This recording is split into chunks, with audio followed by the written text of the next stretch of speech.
Selamat pagi semua. Selamat pagi. Oke, ketemu lagi kita di live IG streaming di UPTD Penilaian Kompetensi Pegawai dan live IG BKD Kaltim.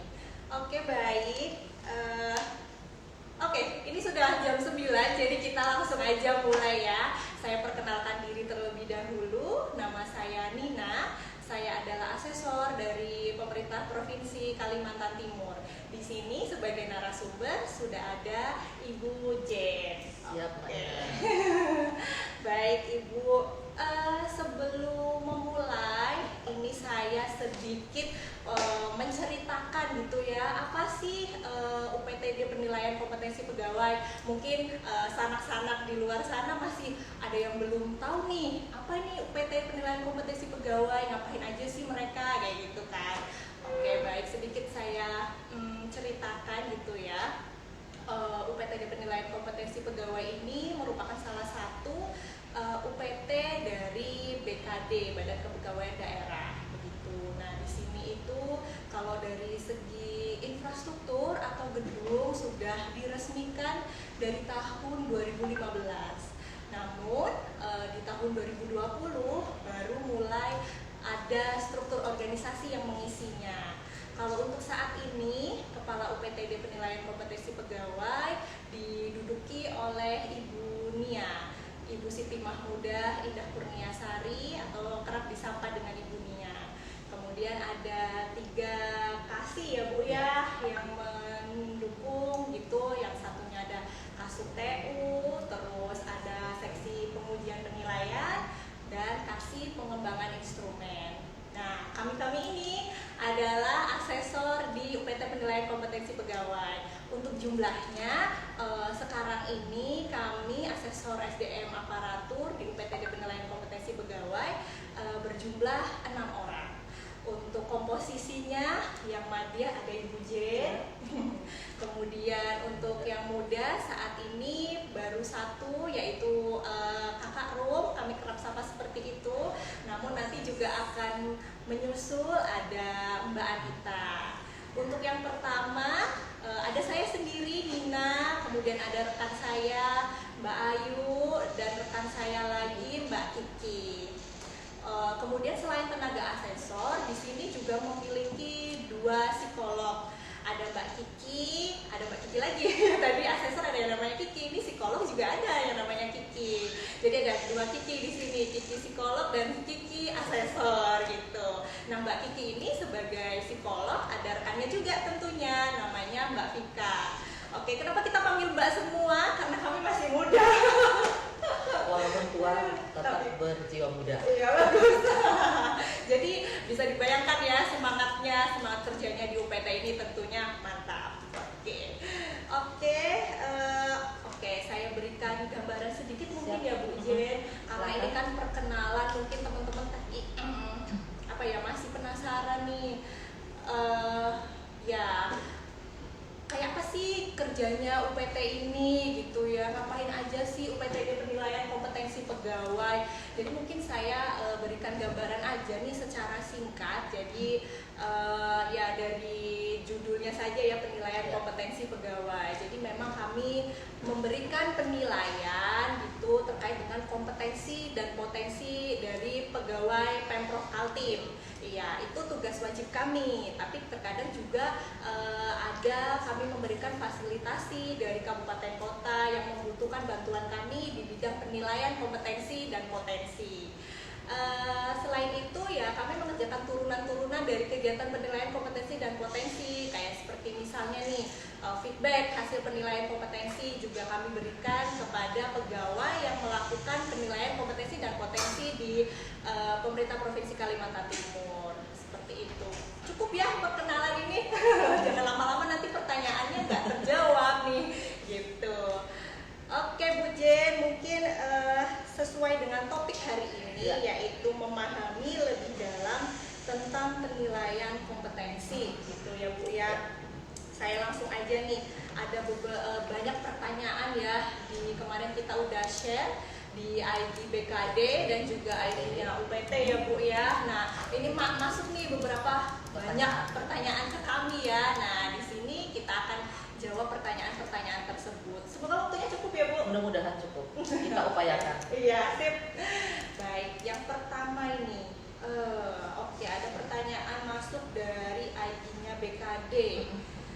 Nah, ini di sini ditanyakan nih, berapa sih nilai passing grade untuk P3K, asesor, TIU-nya, TWK dan TKP itu. Nah, silakan Bu. Terima kasih Mbak Nina. Mungkin sebenarnya yang mempunyai kapasitas untuk menjawab ini adalah bidang PPI ya.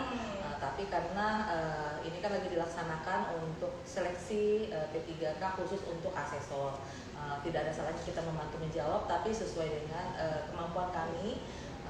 Adapun untuk yang ditanyakan terkait dengan seleksi, yaitu TIU, tes intelijensia umum, kemudian TWK, tes wawasan kebangsaan, dan TKP, yaitu tes karakteristik pribadi. Untuk saat ini sebenarnya sudah tidak ada lagi karena berdasarkan keputusan Menteri Pendayagunaan Aparatur Negara Reformasi Birokrasi Republik Indonesia nomor 652 tahun 2023 tentang nilai ambang batas seleksi kompetensi pengadaan pegawai pemerintah dengan perjanjian kerja untuk jabatan fungsional tahun anggaran 2023 itu sudah tidak ada lagi, tapi yang diganti, tapi ada seleksi terkait dengan seleksi kompetensi teknis, kemudian seleksi kompetensi manajerial dan sosiokultural dan wawancara.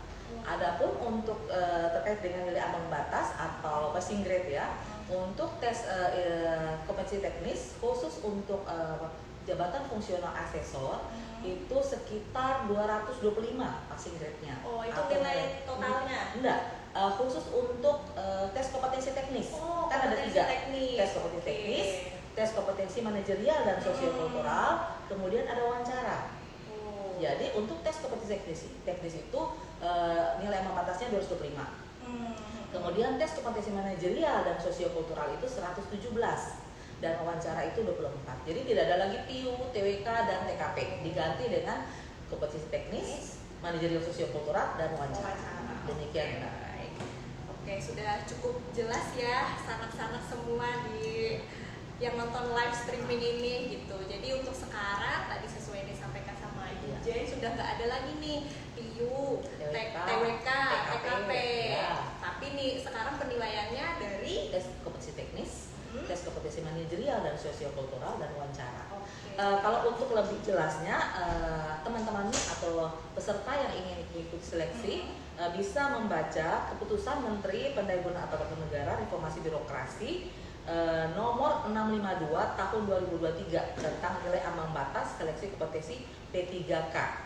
Oke, untuk lebih jelasnya. Iya. Di situ sudah terlihat nanti Mbak Nina bagaimana proses kita menjawab. Mamanya kalau kita menjawab angkanya berapa, tidak menjawab angkanya berapa, nanti bobot-bobot kompetensi teknis bobotnya berapa, manajerial berapa, wawancara berapa, itu lengkap.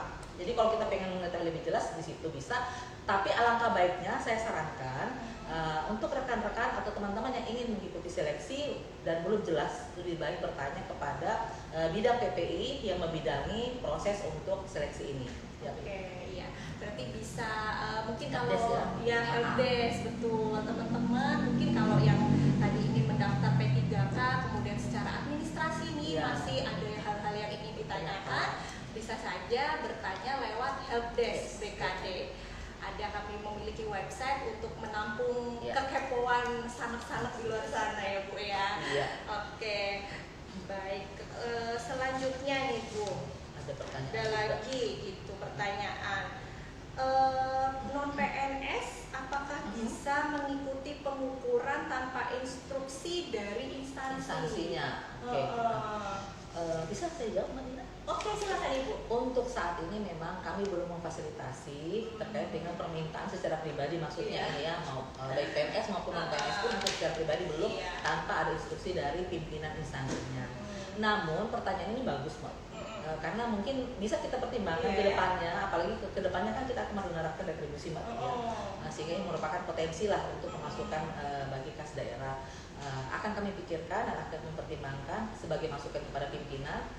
Mudah-mudahan disetujui sebagai pertimbangan untuk kedepannya penerapan terkait dengan permohonan secara pribadi ya, tanpa instruksi dari pimpinan. Mungkin ya Mbak Nina ya, seseorang itu ingin mengetahui bagaimana sih kemampuannya, kompetensinya. Biasanya kan harus ada anggaran baru bisa terpenuhi, ya kan, untuk mengetahui potensinya. Sedangkan dia pengen mengikuti shelter, atau dia pengen mengikuti, bukan PNS, dia pengen mengikuti, ada tes-tes di BUMN atau apa, sehingga seperti apa sih kemampuan dia. Paling tidak kalau dia mengikuti sini, sudah ada kisi-kisinya, ternyata mengikuti kompetensinya ini seperti ini ya. Jadi dia sudah ada gambaran. Lebih baik juga, lebih bagus juga, sehingga dengan demikian dia bisa mengetahui kemampuan dia. Apalagi kalau tes di BUMN itu kan biasanya ada psikotes nih. Mungkin yang biasanya itu yang menarik. Saran-saran sana ya. Pengen nih kayak gitu. Seperti apa ya tesnya, kayak gitu. Tes psikologi itu kan cukup menyita perhatian gitu ya. Menguras energi. Begitu juga mungkin dengan wawancara. Betul. Ya kan kompetensi teknisnya, ada manajerialnya, sosiokulturalnya, termasuk wawancara, bagaimana sih wawancara yang berbasis kompetensi. Nah, kalau perusahaan kan mungkin kompetensinya mungkin berbeda dengan kompetensi dari PNS, pemerintah.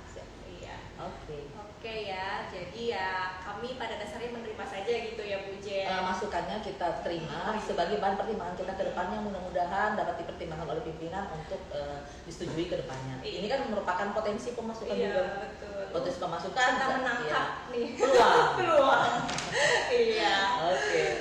Oke ya.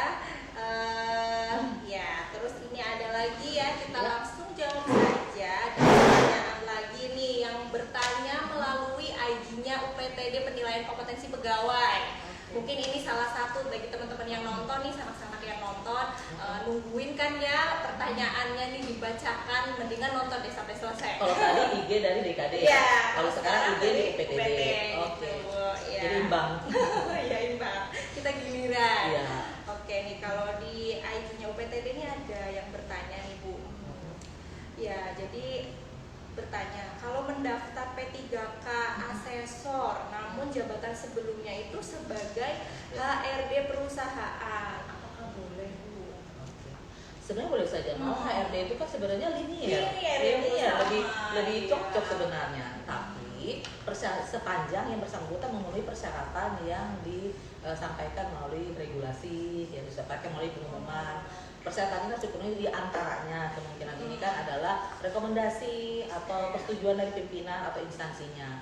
Nah, ketika yang bersangkutan mengajukan permohonan kepada pimpinan, berarti kan pimpinan akan mengetahui bahwa dia akan mengikuti tes di tempat yang lain. Nah, kalau rekomendasi itu dimungkinkan untuk keluar oleh pimpinannya, berarti segala kemungkinan apapun kita sudah siap dengan konsekuensinya. Apakah kalau ketika lulus tes akan ditempatkan di mana saja? Namanya PNS P3K ini kita harus disediakan tempat ke mana saja, tergantung formasi yang ada di mana, ya kan? Tergantung daftarnya. Benar. Jadi konsekuensinya pun harus kita terima. Begitu juga ketika pimpinan, kamu ke sana, nanti gimana saya di sini? Berarti kan pimpinan sudah bersiap menyediakan penggantinya, SDM yang lain. Berarti kan konsekuensi apapun harus kita terima ketika kita sudah memilih sesuatu. Jadi tidak masalah, silakan, karena itu malah linear. Tapi sepanjang memenuhi persyaratan dan siap menerima konsekuensi apapun. Iya benar. Iya, karena ini pemerintahan kan memang itu ya Bu ya, harus siap diterima, siap ditempatkan di mana aja. Iya.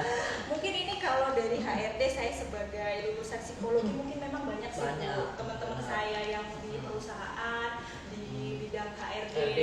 Pekerjaannya memang sama. Linear dengan kita Bu, assessment center seperti itu, melakukan penilaian potensi, kompetensi, kemudian ada wawancara juga. Meskipun tetap ya itu kan lingkupnya perusahaan, kalau kita pemerintahan, jadi acuannya berbeda kampus kompetensinya ya Bu. Tapi bisa aja memang sebenarnya menyesuaikan, linear aja dengan kami. Jadi boleh saja, malah ini ya lebih bagus lagi. Iya, jadi Gitu. kita di sini enak lagi, malah TikTok kan? Iya, langsung TikTok gitu ya. Oke. Oke, lanjut ya. Ini, oh ya, ini ada pertanyaan yang kepo. Apa sih asesor SDM aparatur itu? Apa ini ya asesor SDM aparatur? Keren nggak sih Bu namanya Bu? Itu regulasinya memang seperti itu. Iya, kan mungkin ya terdengar keren gitu ya. Apa sih asesor SDM aparatur gitu ya? Oke, untuk selengkapnya kita tanya ke Bu J. Oke. Asesor SDM aparatur itu adalah jabatan fungsional. Jabatan fungsional saat ini sebagai PNS kita ya. Yang kemungkinan nanti ada p kan berarti kan jabatan fungsional ASN. Yang mempunyai ruang lingkup, tugas, wewenang, tanggung jawab terkait dengan penilaian kompetensi, yang akan dilaksanakan baik potensi manajerial, sosiokultural dan lainnya yang akan dilaksanakan di instansinya itu sendiri. Oke. Nah, jadi mempunyai hak, tanggung jawab, kewenangan, ruang lingkup tugasnya itu untuk melaksanakan penilaian kompetensi. Manajerial, sosiokultural ya Bu ya. Ini semuanya pastinya sudah ada regulasinya ya. Iya. Kalau pemerintahan ya Bu ya. Mungkin bisa diberikan pocket ya. Di-spill sedikit. Ini Jakung ini apa sih Bu? Nah, jabatan fungsional itu kan memang berbeda dengan jabatan struktural. Dia mempunyai kegiatan-kegiatan memang sudah ada kayak kita itu betul-betul kegiatan ya. Sudah ada memang list-listnya kegiatan apa saja. Ruang lingkup tugasnya itu lumayan banyak sebenarnya. Cuma kita menjelaskan secara garis besar karena kemungkinan waktunya tidak cukup. Kalau kita pengen menjelaskan atau nanti kalau teman-teman pengen bertanya lebih detail lagi seperti apa sih ruang lingkup tugas yang lebih banyak, mungkin kita bisa tertulis kan di dalam desk atau gimana ya. Tapi secara umum yang pertama itu adalah ruang lingkup tugas dari asesor itu dia ada perencanaan dan ada organisasi asesmen. Seperti apa sih perencanaannya? Berarti kan ada kegiatan tahun depan, apa yang perlu kita siapkan, organisasi asesmennya seperti apa, nah itu perlu kita siapkan, juga ada pelaksanaannya, kemudian daftar kebutuhannya, format-formatnya akan kita pakai, dan lain-lain. Itu adalah perencanaan dan perorganisasian asesmen. Susah banget sih. Kemudian yang kedua adalah pengembangan perangkat asesmen. Di sini kan mereview model-model kompetensi yang ada dan lain-lainnya. Kemudian setelah itu ada pelaksanaan asesmen. Kemudian keempat, keputusan dan umpan balik seperti yang disampaikan oleh Mbak Nina tadi, ada feedback. Ketika seseorang mengikuti asesmen, berarti yang bersangkutan pengen mengetahui seperti apa sih hasilnya. Nah, itu adalah umpan balik. Nah, umpan balik itu Mbak Nina dimungkinkan ketika yang bersangkutan menyampaikan permohonan kepada kita. Bisa tertulis, bisa juga melalui aplikasi mungkin nanti kita kasih catatan aplikasinya, linknya di mana gitu. Jadi itu setelah itu nanti setelah ada umpan balik, nanti kita akan melaksanakan proses untuk monitoring evaluasi terhadap pelaksanaan asesmen. Karena kan kita ini tidak sempurna. Benar. Malah kita perlu mendapatkan masukan, saran, kritik pun tidak apa-apa. Sepanjang itu memperbaiki kinerja kita, memperbaiki apa yang kita kurang. Malah kita sangat menerima Mbak kritik, karena kritik itu tidak selamanya jelek. Kritik itu adalah justru untuk membangun. jangan menghindar dari kritik. Justru kita menerima kritik sepanjang itu disampaikan dengan etika. Betul. Apalagi ini kan kita tadi saya sampaikan juga menerima fasilitasi dari kabupaten kota. Pastinya kan namanya mereka memilih kita pasti nih meminta, pasti mengharapkan pelayanan yang optimal, yang prima gitu. Jadi ya kami sangat senang nih, maksudnya kalau ada masukan gitu ya Bu ya. Perbaikan kita sendiri. Kan mungkin ya namanya manusia tadi tidak lepas dari salah, atau luput gitu ya. Lebih bagus lagi. Kemudian setelah ada monef, pemanfaatan hasil asesmen. Ketika sudah selesai asesmen, kita evaluasi lagi bagaimana sejauh mana hasil asesmen ini dimanfaatkan. Apakah orang ini dia cocoknya di ranah tertentu, ranah administrasi atau ranah analisis atau ranah penempatannya. Apakah itu sudah dimanfaatkan dengan sesuai dengan rekomendasi? Ya kan, kita kan biasanya kan di situ kan ada kekurangannya seperti apa. Area pengembangannya Mbak Nina area pengembangan seperti apa. Nah, area pengembangan ini artinya adalah kita sebutkan area pengembangan, padahal sebenarnya itu secara halus sebenarnya itu adalah kekurangan. Ya, kan, ya. Jadi ada kelebihan, ada kekurangan yang kita perhalus dengan bahasa kata area pengembangan. Setelah area pengembangan ada saran pengembangan. Kemudian ada rekomendasi untuk penempatannya di ranah seperti apa, administrasi, teknis. Nah ini kita lihat bagaimana evaluasi pemanfaatan dari hasil asesmen. Nah sehingga evaluasinya itu nanti yang akan kita rekomendasikan nanti kalau itu belum dilaksanakan itu harusnya sudah dilaksanakan karena seleksi tes ini kan berlakunya kan hanya 3 tahun. Nanti kalau tidak dimanfaatkan ada luasa lagi, XPR lagi, tes lagi kan anggaran sayang loh, ya kan? Gitu juga. Jadi kita selain itu Mbak Nina, hasil evaluasi ini bukan hanya terkait dengan penempatan, tapi terkait juga dengan pengembangan. Apakah kekurangannya ini atau area pengembangannya ini sesuai dengan saran pengembangan yang sudah kita sampaikan? Apakah sudah dilaksanakan terkait dengan perencanaan untuk pengembangan kompetensinya? Ya kan, Mbak Nina. Jadi berbagai hal yang bisa kita manfaatkan dari hasil evaluasi pemanfaatan hasil asesmen. Kemudian ada pengendalian mutu asesmen. Selanjutnya ada juga manajemen SDM yang berbasis kompetensi, dan terakhir adalah pengembangan sistem asesmen yang strategik. Itulah ruang lingkup tugas dari asesor. Lumayan banyak. Kalau dirinci sebenarnya lebih banyak lagi Mbak Nina. Cuma waktunya tidak.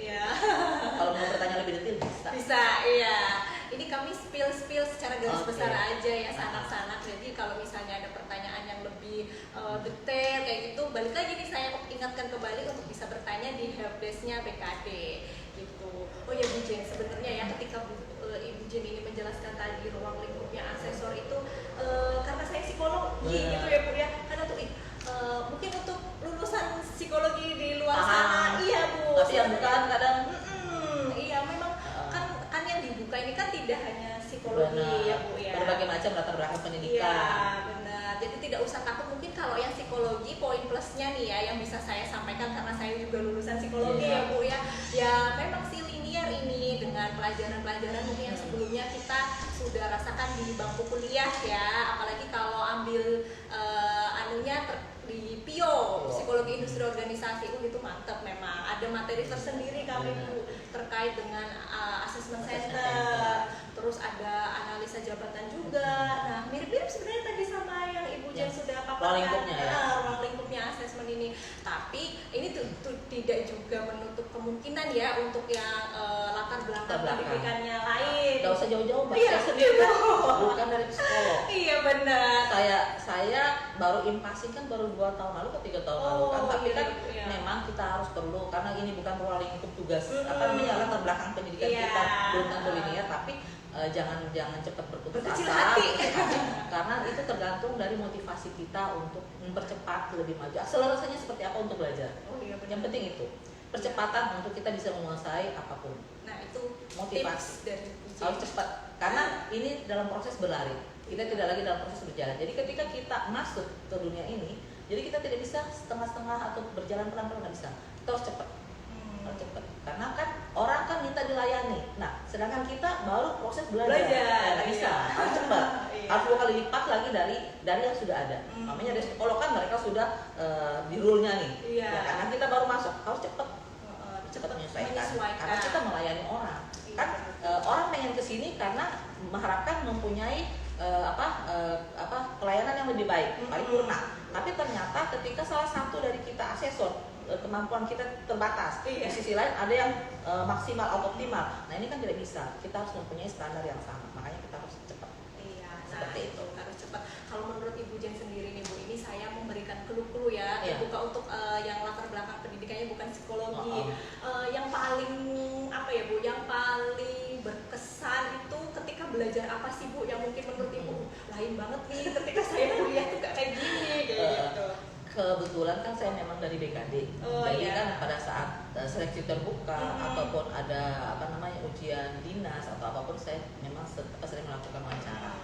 Tapi kan wawancara ya memang ada kita guidance tapi tidak guidance bukan berdasarkan dengan permenpan yang ada. Mungkin kita spill sedikit ya, bahwa kalau untuk tes kompetensi ini memang kita berdasarkan pada Permenpan nomor 38 tahun 2017, itu standar kompetensi jabatan ASN. Di situ ada 9 kompetensi Mbak ya.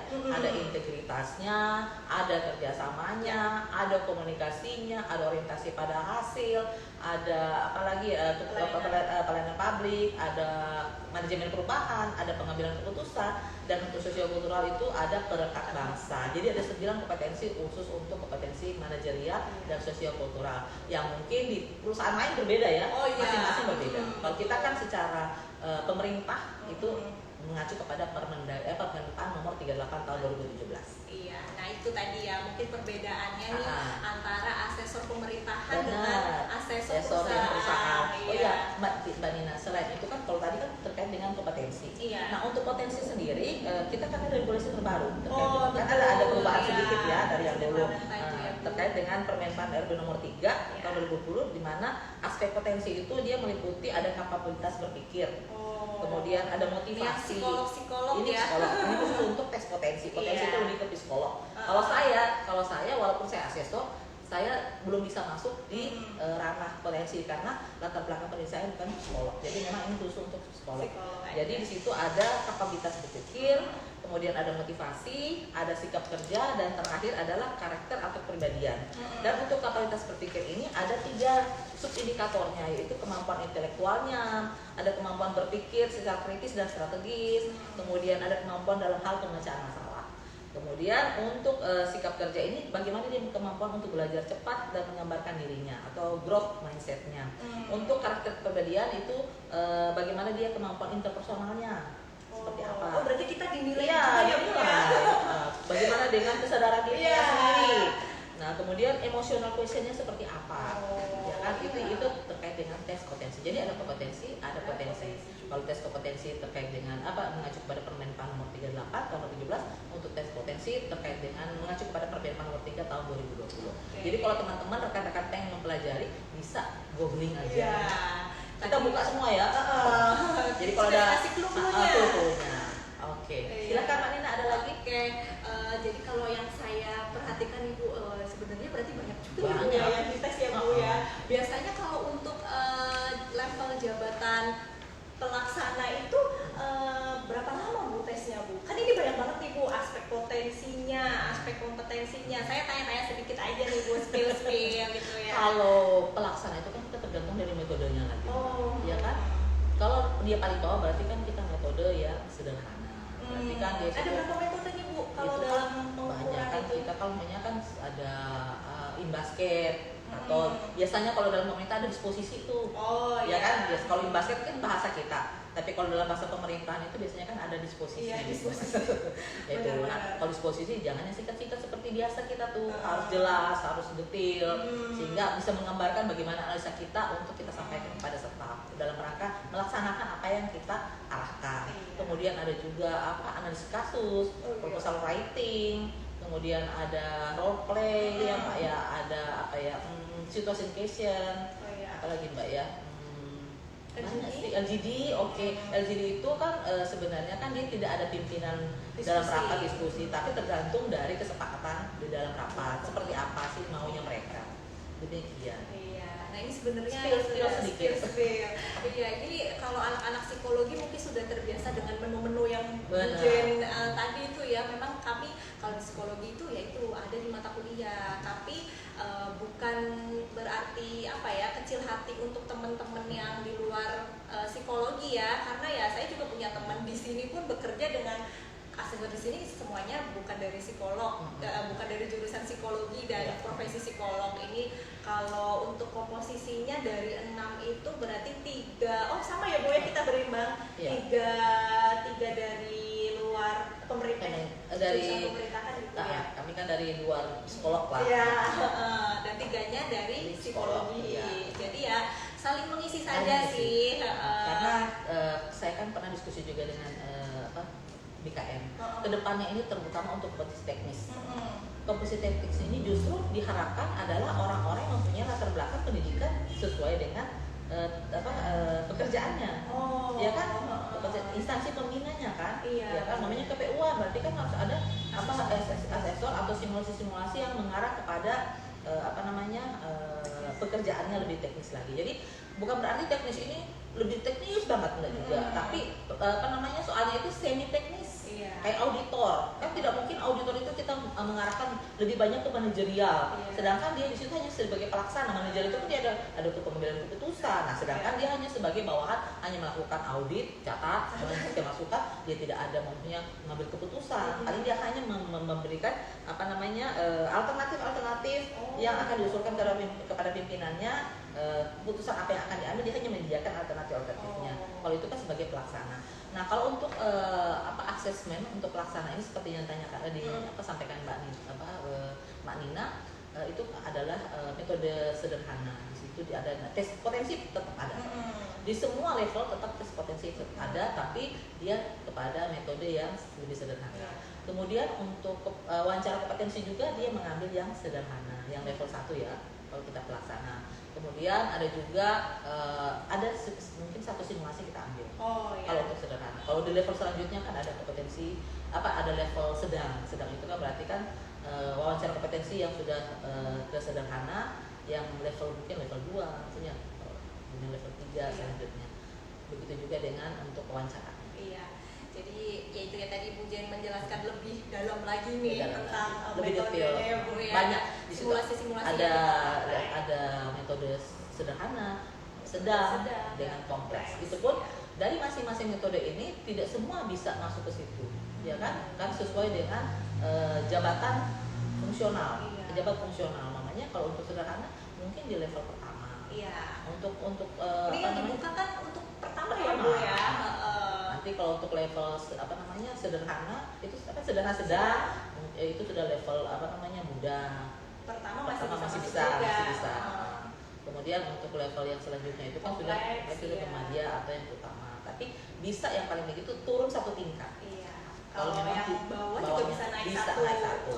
Jadi bisa turun satu, bisa naik satu. Seperti itu. Sehingga karena kan memang aksesor ini kan masih sangat kurang.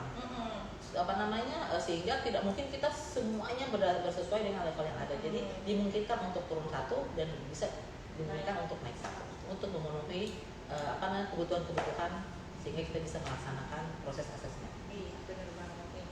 Oke, selanjutnya nih Bu Jen ya, menarik sekali nih. Oh iya, tadi tuh ini sesuai nih sama pertanyaannya. Apa sih itu penilaian kompetensi dan potensi? Samakah dengan assessment center? Oke. Gimana nih Bu Jen? Ya, assessment center keren ya Bu ya. Padahal sebenarnya kan beda-beda tipis. Ada keterkaitan. Sebenarnya kan untuk terkait dengan penilaian kompetensi itu dia membandingkan antara kompetensi yang dimiliki pegawai negeri sipil, dan dibandingkan dengan target jabatan yang akan dituju, yang dimana target jabatan itu sudah mempunyai standar kompetensi tertentu. Kita mau ikut shelter ya Mbak Nina ya, shelter di jabatan kepala dinas. Kepala dinas itu kan level 4. Berarti standar persyaratannya itu kan adalah level 4. Nah, kita akan diukur sejauh mana kemampuan kita, apakah sudah mencapai ke level 4 atau berada di level bawah, atau bahkan mungkin sebenarnya potensinya itu mungkin atau lebih dari level 4. Makanya harus ada diukur melalui proses assessment center. Jadi penilaian kompetensi ini adalah membandingkan kemampuan dari PNS yang diukur dengan target jabatan yang akan dituju, yang sudah mempunyai standar. Itu dibandingkan seperti apa nanti gapnya ya, kita lihat gapnya sejauh mana. Nah, dilaksanakan melalui metode assessment center. Jadi penilaian kompetensi itu dilaksanakan melalui metode assessment center. Nah, assessment center itu sendiri adalah metode yang sudah terstandar yang dilakukan untuk mengukur kompetensi dan prediksi keberhasilan pegawai dalam suatu jabatan dengan menggunakan beberapa alat ukur yang seperti yang kita sampaikan tadi.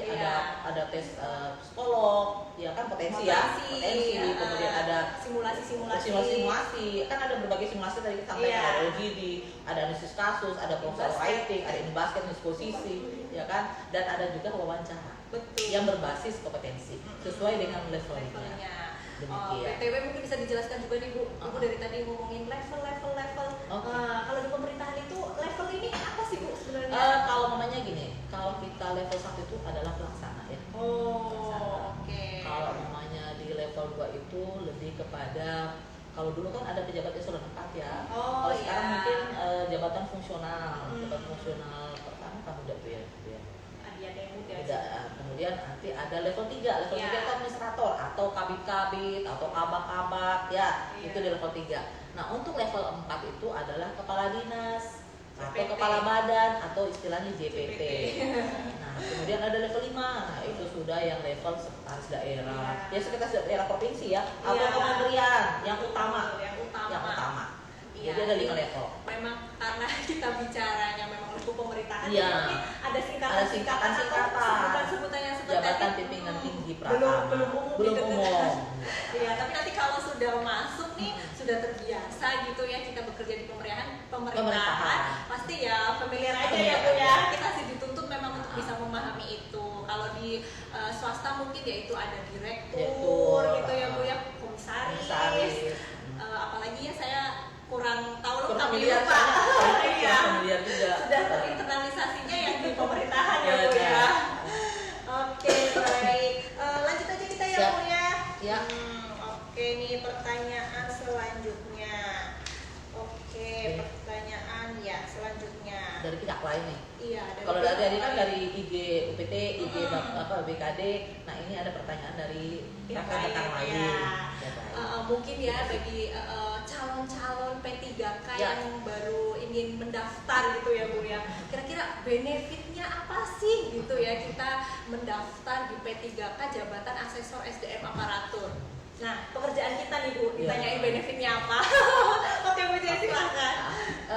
Kita kalau berbicara masalah benefit, ada benefit yang ditanyakannya kan ada benefit dari sisi karir, ada benefit dari sisi salary. Betul. Nah, kalau untuk karir ini sebenarnya ruang lingkupnya sebenarnya luas. Kalau yang pertama yang saya catat ini adalah ini kan kalau jabatan ini kan asesornya jabatan fungsional. Jabatan fungsional ini kan sudah memiliki jenjang karir yang sudah ada. Itu kan ada pertama, ada muda, kemudian ada madya sampai dengan utama ya kan ya. Di situ juga disesuaikan dengan pangkat-pangkat dalam setiap levelnya. Nah, ini kan kalau kita jabatan fungsional ini kan sudah ada jenjangnya. Tapi bukan berarti kita akan terus di jabatan fungsional. Bisa saja kita akan dipromosikan ke jabatan struktural. Seperti Mbak Puput kemarin kan, namanya dari Puput kan adalah Jafung pertama ya. Kemudian dipromosikan menjadi struktural sebagai kasih PI. Nah, itu kan otomatis kan dia pasti naik angkat pasti lebih cepat. Karena kan setelah 2 tahun kan dia bisa naik angkat cepat kan. Nah, itu kan berarti kan tidak berarti jabatan fungsional itu kan akan di situ seumur hidup. Sepanjang kita mempunyai potensi yang terus berkembang, akan dinilai oleh pimpinan. Oh, ternyata dia mampu dalam hal menyelesaikan permasalahan, menyelesaikan tugasnya, sehingga mungkin dia cocok di sini, ya kan, sehingga dipromosikan di situ. Jadi kita bisa diagonal. Horizontal itu kan dari namanya level pertama, muda, madya, utama itu horizontal. Tapi bisa juga kita ke diagonal ke struktural. Dari sini menggok dikit, naik promosi. Jadi kan diagonal. Jadi ada horizontal, ada vertikal, ada juga diagonal. Ini kita bisa ke struktural dia ke diagonal. Jadi bisa juga setelah dia dari struktural naik dapat beralih lagi menjadi ke fungsional tapi naik lagi levelnya. Jadi bisa saja. Jadi tidak harus seperti itu. Itu terkait dengan namanya kenaikan jenjangnya. Nah, kemudian juga ini benefitnya ya. Jabatan fungsional itu kan memang dia lebih fokus kepada pekerjaan yang itu saja, ya kan. Beda dengan administrasi itu sangat luas, ruang lingkupnya sangat luas, pekerjaannya juga sangat banyak, lebih detail. Kita sebenarnya kan masing-masing memang punya plus minus. Cuma kalau Jafung kan yang kita hadapi kan itu. Tapi kalau administrasi kan berkembang terus kan. Kemudian kita nih kalau Jafung nih teknis gitu lebih ke teknis. Bukan monoton juga sih. Bukan monoton juga, bukan. Dia kan tetap akan berkembang, cuma berkembangnya sesuai dengan pakemnya. Kalau administrasinya itu kan berkembangnya itu sudah kemana-mana kan. Bukan berarti ini mudah, tidak juga. Bukan berarti ini diangkatkan, tidak juga. Tapi perkembangannya itu sesuai dengan patronnya, pakemnya. Nah, ada lagi Mbak. Kemudian masa kerjanya. Nah, kelebihan jabatan fungsional daripada jabatan pelaksana maupun struktural eselon 3 dia mentok umur 58 tahun. Eselon 58 tahun kan. Tapi kalau namanya kecuali dia masuk ke eselon 2 dia bisa tembus sampai 60. Tapi kalau fungsional kita level madya aja sampai 60. Ya kan, madya itu setingkat dengan eselon 3. Tapi eselon 3 dia hanya sampai 58. Kita fungsional norma dia setara administrator atau eselon 3 kita tembus 60. Nah, kalau belum lagi, kalau tergantung formasi, kalau pemainnya formasi ada utama, berarti kita bisa lagi sampai ke 65, tergantung dengan formasi, tergantung juga kemampuan kita juga. Walaupun ada formasi, ternyata kita tidak mampu di situ, ya nggak bisa juga, ya kan? Tergantung kompetensi, kemampuan kita, ada formasi apa tidak, dibutuhkan atau tidak, ya kan? Seperti itu. Jadi untuk formasi ini mungkin kita spill juga ya Bu. Formasi itu gimana sih? Memang sih tadi Bu Jen juga sudah menjelaskan ada apa ya Bu, tingkatannya kita sebagai Javum ya Bu ya. Tapi kesempatan kita untuk naik ke jenjang lebih tinggi itu juga harus sesuai dengan formasinya gitu. Seperti Ibu Jen ini, Ibu Jen kan sudah ada untuk naik ke utama, ya kita perlu ngadakan formasinya dulu ya Bu. Kita perlu analisis jabatan dulu. Analisis jabatan, ABK, apakah ini memang benar-benar dibutuhkan di tingkat provinsi? Kalau memang dibutuhkan, nanti seperti apa perhitungannya, beban kerjanya gimana kita hitung, kemudian kebutuhannya dia bisa memfasilitasi apa saja, apakah memang dibutuhkan di sini atau tidak. Berarti kita perlu analisis lagi seperti itu. Ada lagi Mbak, selain itu karena kita sebagai jabatan fungsional yang berhadapan dengan berbagai macam karakter, kita kan melakukan proses wawancara, proses simulasi berbagai macam. Pasti kita yang akan kita tes ini kan bukan hanya dari satu OPD saja, bukan hanya dari satu kabupaten kota saja, itu sangat luas. Dari daerah lain pun, dari provinsi lain pun, bahkan kemungkinan akan datang ke sini juga kan. Nah, jadi kita berhadapan dengan berbagai macam orang, berbagai macam karakter, berbagai macam kompetensinya juga mungkin lebih bagus, lebih rendah, lebih bagus, bahasanya, budayanya, macam-macam, suku, macam-macam. Oh, ini mungkin saya bisa nyambung ya dengan ilmu-ilmunya juga.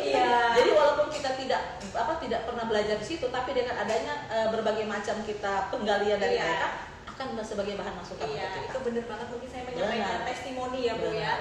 Saya ini kan juga asesor ya, kebetulan saya ini di CPNS tahun 2019. Saya memang biar ketara perkat bangsanya, saya ini kan bukan dari Kalimantan Timur gitu ya Bu ya. Jawa, saya dari Jawa. Bedoknya gak hilang gitu ya.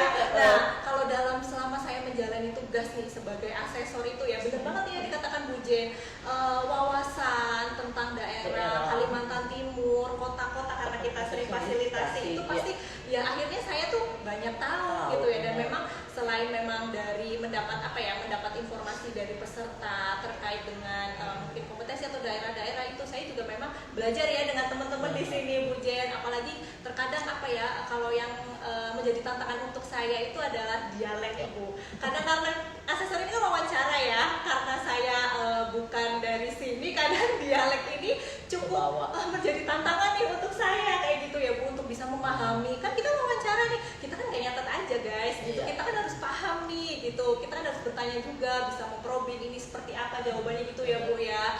Nah itu sih, tapi ya memang selama kita mau belajar dan punya teman rekan kerja yang suportif seperti di sini ya, itu bisa aja ya Bu ya. Gitu. Ada lagi Mbak, ada keuntungannya lagi. Kita ini kan bukan hanya yang tadi saya sebutkan. Kita sebagai PNS atau sebagai ASN, kita diberikan peluang kesempatan untuk membantu pemerintah daerah atau pemerintah pusat dalam menyusun sistem manajemen talenta. Ya kan, manajemen talenta ini adalah program nasional yang semuanya daerah harus mempersiapkan untuk prospek yang lebih bagus ke depannya. Karena di dalam manajemen talenta ini kan kita ada tahapannya untuk meliputi akuisisinya seperti apa, untuk pengembangannya nanti seperti apa, kemudian retensi dan penempatan talenta itu seperti apa. Ya tujuannya itu adalah untuk pelayanan publiknya, untuk mempersiapkan talenta yang terbaik untuk mengisi posisi kunci atau future leaders atau pemimpin yang masa depan. Kita harus persiapkan dari sekarang, ya kan? Nah, kemudian mendorong peningkatan fungsional jabatan. Itu kan yang adanya penilaian potensi itu kan kita akan tahu gapnya seperti apa, sehingga kekurangannya di mana, sehingga itulah akan kita kembangkan, sehingga dengan harapan yang ada pengembangannya itu dia lebih bagus ke depannya, lebih optimal, lebih efisien, efektif dalam pelaksanaan tugasnya.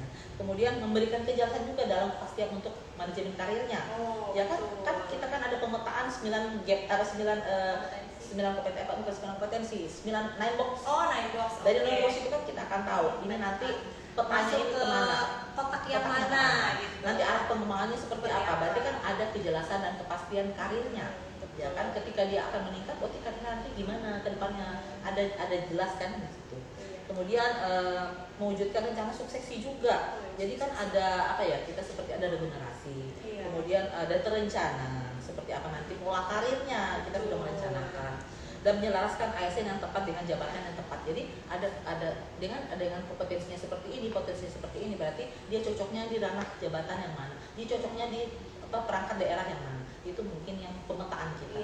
Nah, kemudian menyimpangkan antara pengembangan karir ASN dengan kebutuhan instansi. Kan kebutuhan instansi ini banyak. Tapi ternyata kita tidak tahu yang cocok di sini siapa. Tapi dengan adanya kita melakukan tes kompetensi, kita akan tahu dia cocoknya di sini.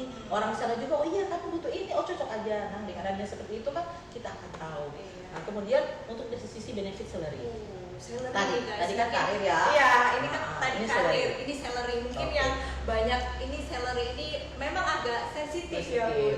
Cuman pasti untuk yang dari tadi mungkin ada pertanyaan yang misalkan yang dulunya dari HRD perusahaan terus mau daftar ke asesor pemerintahan ya basicnya, pasti kan kepo juga nih berapa sih salary yang bisa didapat di sini, apakah sama sejahteranya atau bahkan lebih sejahtera kali ya Bu ya dari perusahaan. Tergantung. Iya, tergantung ya kita jawab. Iya. Jadi gini, kalau ini ada dua. Yang pertama itu gaji. Kalau namanya gaji pokok ataupun dengan sudah dengan pajak dan lain itu sebenarnya seluruh Indonesia secara nasional itu sama. Iya. Dari golongan 1 A B C untuk A B C D ya, 2A B C D, 3A B C D, 4A B C D E. Iya. Yang 4 aja sampai E. Jadi itu sudah masing-masing sudah punya standar. Semua Indonesia, seluruh Indonesia sama. Gajinya sama. Tapi yang berbeda itu adalah masa kerjanya. Ketika dia sudah punya keluarga, berarti ada tunjangan anak, tunjangan istri, ya kan, lain-lainnya. Nah, itu yang membedakan gaji yang satu dengan gaji yang lain. Tapi standar gaji itu sama. Hanya tergantung dari masa kerjanya. Dan kemudian yang kedua ada, kalau di pemerintah pusat itu ada tunjangan kinerja. Tapi kalau pemerintah daerah rata-rata kita menerapkan tunjangan perbaikan penghasilan atau TPP. Nah, ini kan didasarkan pada kelas jabatannya dan mungkin pertimbangan lainnya, terutama terkait dengan kemampuan keuangan daerah. Betul. Karena tidak semua daerah mempunyai kemampuan yang sama. Jadi jangan menuntut di sana besar ini TPP-nya, di sini kira-kira sama enggak? Enggak sama, belum tentu, tergantung. Itu pun harus ada persetujuan dari DPR. Dari DPR diajukan lagi ke Kemendagri. Itu prosesnya panjang terkait dengan TPP. Jadi paling tidak untuk PNS ini atau P3K tiap bulan itu kita sudah insya Allah ada ya aman. Itu aja yang kita syukur. Adapun yang lainnya kita tetap berupaya. Yang penting kita menunjukkan kinerja kita dulu. Insya Allah akan rezeki itu akan datang sepanjang kita kinerjanya kita tingkatkan. Ada pertanyaan mungkin dari yang lain? Ada tambahan dari sudah selesai nih ya, maksudnya masih ada 10 menit bisa nih kita pertanyaan tambahan. Ya, pertanyaan tambahan gitu ya. Ini dari sanak-sanak di luar sana. Oke, ada pertanyaan tambahan. Kak, boleh dong di-spill lingkungan dan budaya kerja di sana, Kak. Tadi ya sudah sedikit saya spill, tadi Ibu jadi jawab juga tambahin. Kalau tadi kan saya sudah spill. Di sini sangat supportive, guys. Teman-temannya muda-muda, jadi semangatnya tinggi. Walaupun saya ini sudah tua. Enggak Bu, juga. Tapi jiwanya muda. Iya, karena dengan anak-anak muda. Iya. Saya sudah 53, tapi anak-anak muda ini kayak anak-anak saya. Akhirnya saya ikut-ikut dengan jiwa muda mereka. Benar. Ya. Harus tetap semangat. Iya, tetap semangat gitu. Tapi gimana nih Bu? Ada lagi nggak Bu? Gimana sih budaya kerjanya Bu? Yang penting gini, kita sesuaikan regulasi, disiplin. Betul. Kalau itu kan memang salah satu ya Bu. Kita sini kan datang ceklok jam 8 harus tepat waktu. Pulang pun 4:30 harus tepat waktu. Kalaupun kita datang terlambat ada pemberitahuan, ada alasan. Kalaupun kita sakit ada surat dokter. Itu terkait dengan budaya kerja kita, disiplin kerja kita. Nah, tapi kalau budaya kerja kita di sini kan ya kita sesuaikan dengan uraian tugas kita. Uraian tugas kita, tapi prinsipnya kita di sini tidak ada tergantung situasi. Kalau pada saat memang kita melaksanakan tugas memang harus serius atau sesuai dengan pakem-pakemnya, ya kita pada saat pelaksanaan asesmen kita nggak bisa main-main. Ya kan, integritas kita harus ada, ya kan, profesionalitas kita itu harus ada. Nggak bisa kita main-main. Tapi di luar dari itu Setelah itu kita Bisa. Tapi ketika kita melaksanakan tugas itu harus profesional, integritas kita harus. Jangan kita kita tidak bisa, maksudnya diintervensi dengan apa ya Pak ya. Oh ini gimana? Karena kita ada berteman, justru pada juga. Malah sebelum kita proses asesmen ya, kita ditanya, adakah kedekatan dengan si ini? Nah, kalau banyak ada, kemungkinan ada beberapa orang menghindar ya bertemu. Iya. Tapi kalaupun memang harus berhadapan ya kita profesional aja. Iya, benar Kita banget. seperti itu. Itulah lingkungan budaya kerja. Iya. Oke, benar Oke. banget itu yang disampaikan Bu Jen. Ada lagi yang Ada lagi nih. simulasi. Mintanya dong, apakah kita bisa mempelajari simulasi terkait assessment center? Seperti clue, tes-tes lain kan ada Halo. buku-buku yang dijual tuh. Gimana Ibu? Saya kan sudah sampaikan tadi ya regulasinya. Iya. Kalau terkait dengan yang tadi untuk tes pertama ya. Untuk tes pertama kan saya sudah sebutkan tadi. Coba cek googling aja keputusan Menteri PAN RB-RI nomor 652 tahun 2023 tentang nilai ambang batas seleksi kompetensi P3K untuk jabatan fungsional tahun anggaran 2023. Nah, itu rekan-rekan coba cek di googling ya. Itu ada, itu lengkap. Tapi kalaupun ini kurang jelas, bukan kapasitas kami untuk menjelaskan lebih detail, mohon rekan-rekan lebih baik bertanya kepada bidang PPI di BKD. Pak Andri kebetulan kabitnya. Iya. Kasubitnya Pak Reza ya, Iya, atau apa jawabnya ya Pak Reza.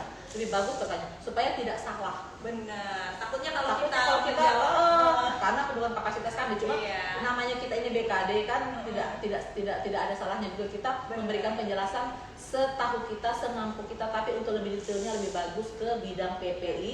Di situ kabitnya Pak Andri dan pejabat fungsionalnya itu Pak Reza. Ya, Pak ya. Iya. Kalau ini ada lagi Oh, buku itu yang tanya simulasi ada juga bisa juga terkait dengan untuk kita mengecek untuk terkait dengan kompetensi manajerial itu Oh, iya. sosiokultural itu kan saya sebutkan tadi adalah Permenpan nomor 38 tahun 2017. Untuk tes kompetensi, untuk tes potensinya bisa kita lihat dari Permenpan nomor 3 tahun 2020. Iya. Ada juga terkait dengan peraturan BKN ya tentang penyelenggaraan asesmen center ya. Ada. Ya, nomor berapa tuh? Nomor 26. tahun 2020. Peraturan BKN nomor 26 tahun 2019 tentang pembinaan penyelenggaraan penilaian kompetensi PNS. Gitu. Sebenarnya kalau kita googling di di internet itu banyak kok asesmen center, sudah keluar situ. Jadi Iya. kalau itu bisa boleh banyak. Baik. Kalau banyak kita mau tes-tes yang kayak warteg atau itu apa, Oh iya, banyak. betul. Banyak. Kalau Sudah. karena saya psikologi lagi ya Bu ya, kalau untuk tes-tes potensi itu memang sih ada banyak ya beberapa lah ya yang dijual bebas bukunya di Gramet gitu. Gramet. Saya sering lihat itu ya udah buku lolos tes warteg atau tes kepribadian, bahkan mungkin di online TPA, ada TPA juga ada. Di online itu Iya. bisa juga tes DISC kayak gitu. Tapi kalau untuk simulasi Nah. itu kan tadi ada macamnya Jadi gini, banyak ya Bu mungkin ya. kita jelaskan sedikit ya. Kalau namanya analisis kasus itu biasanya kita ada kasus tertentu. Nah, itu akan dianalisis oleh kita seperti Ya. apa. Nah, pada saat kita menganalisis kita Oleh oleh peserta. Nah, itu harus menggambarkan kompetensi yang ada 9 ya. Manajerialnya ya. sesuatu. Makanya teman-teman bisa baca di Permenpan 38 tahun 2017. Kompetensi apa saja itu. Jadi ketika menjawab semua simulasi atau di LGD, kita menggambarkan kompetensi yang ada di situ. Ya kan, Pak ya? Iya benar. Oke, ini ada yang komen lagi dari dari netizen. Ingin sekali kerja di sini. Oh, kalau ingin sekali kerja di sini jangan Ayo. lupa daftar P3K ya Bu ya. Ada kan peluangnya tuh ada berapa? persen ya? Ada 6. Oh ya, Itu banyak kan? Iya banyak sekali Bu. Karena kami juga butuh. Iya, Di sini benar. sangat kurang. Sehingga kami Iya. karena kurangnya kami kerjasama dengan Kolaborasi. kolaborasi dengan asesor psikolog dari kabupaten kota lain, Iya. atau bahkan ada independen ya, kita hire juga. Bahkan kita juga kerjasama dengan BKN, dengan Kanre untuk karena jumlah yang kita ukur ini kan sangat banyak. Belum lagi kita ada fasilitasi dari Iya. kabupaten kota lain, dari provinsi lain, sehingga kita memang sangat butuh asesor. Iya. Nah, jadi jangan takut ya kalau kerja di sini nggak punya teman. Kalau dari saya sih malah jadi banyak teman ya Bu ya, Iya. karena kita memang sering, ya itu tadi Bu Jen sampaikan, kita sering kolaborasi kabupaten kota, kemudian ada juga dari BKN. Jadi malah link kita untuk mengenal asesor atau psikolog dari kabupaten kota memperluas jaringan. memperbanyak pengetahuan, Benar. pengalaman. Lebih banyak jaringan kerja kita dapat, lebih banyak juga pengetahuan, keterampilan, wawasan yang akan kita dapat. Ada lagi pertanyaan? Oke. Mungkin ini yang terakhir kali ya Bu, yang di atas aja Bu, itu yang apakah nanti ada siaran Oh, iya. ulangnya? Soalnya lagi di luar, jadi suaranya tidak terdengar dengan Bisa diulang lagi jelas. kan? Oh, gimana nih guys, tim IT? Oh, tidak bisa ya, tidak bisa. Oh, sayang ada rekaman sekali. nggak? Kalau ada rekaman kita bisa share. Oke, nanti mungkin akan diinfokan di ID BKD dan ID Oke. UPT ya Bu, Iya, yang mudah-mudahan siapa tahu ini ada direkam sehingga bisa kita siarkan kembali atau Iya, kita share kita ya. tonton ulang gitu ya. Ini waktunya. Pertanyaan bisa. Oh iya, betul banget. Iya. Kita Oke, dapat tulis. baik. Ini waktunya sudah tidak terasa, sudah 60 menit ya. Harus kita akhiri ya, teman-teman di luar sana. Terima kasih sudah. Ya, terima kasih sudah menyaksikan live ID kami hari ini. Semoga informasi yang kami sampaikan cukup bermanfaat untuk sanak-sanak di luar sana. Dari Bu Jen juga terima kasih sudah memberikan informasi-informasi Ibu terkait tadi ya penilaian kompetensi dan potensi. Semoga bisa puas nih orang-orang yang mendengar. Ada pesan nggak dari Bu Jen? Yang pesan saya tadi jangan lupa kalau teman-teman yang ikut tes, tolong googling yang regulasi yang sudah saya sebutkan tadi atau bertanya kepada orang yang tepat. Betul. Yaitu bidang PPI ya, bidang PPI Ya. namanya ya. Di situ ada kabinetnya Pak Andre, kasubitnya atau Jakpro Setarakan itu adalah Pak Reza. Supaya tidak salah-salah, itu yang pertama. Kemudian yang kedua terkait regulasi-regulasi yang saya sebutkan itu bisa di googling, itu sehingga teman-teman bisa membaca sebelum ada pelaksanaan tes. Untuk kegiatan-kegiatan podcast ini ke depannya Mbak Nina ya, jadi bukan hanya kali ini saja. Untuk kali ini mungkin kami yang memulai ya, tapi ke depannya akan banyak teman-teman yang akan melakukan podcast dengan sharing seputar penilaian kompetensi. Walaupun Iya. dengan topik berbeda tapi masih Iya. dalam lingkup penilaian kompetensi. Betul Seperti banget. itu. Jadi nanti ditunggu saja ya di sana. Iya. Jangan bosan. Iya betul, jangan bosan ya, tunggu live ID kami selanjutnya. Karena bukan muka kami lagi, tapi Iya. orang lain. Orang lain Teman lagi. kami sehingga akan lebih banyak pengetahuan yang akan di-share. Betul banget. Oke,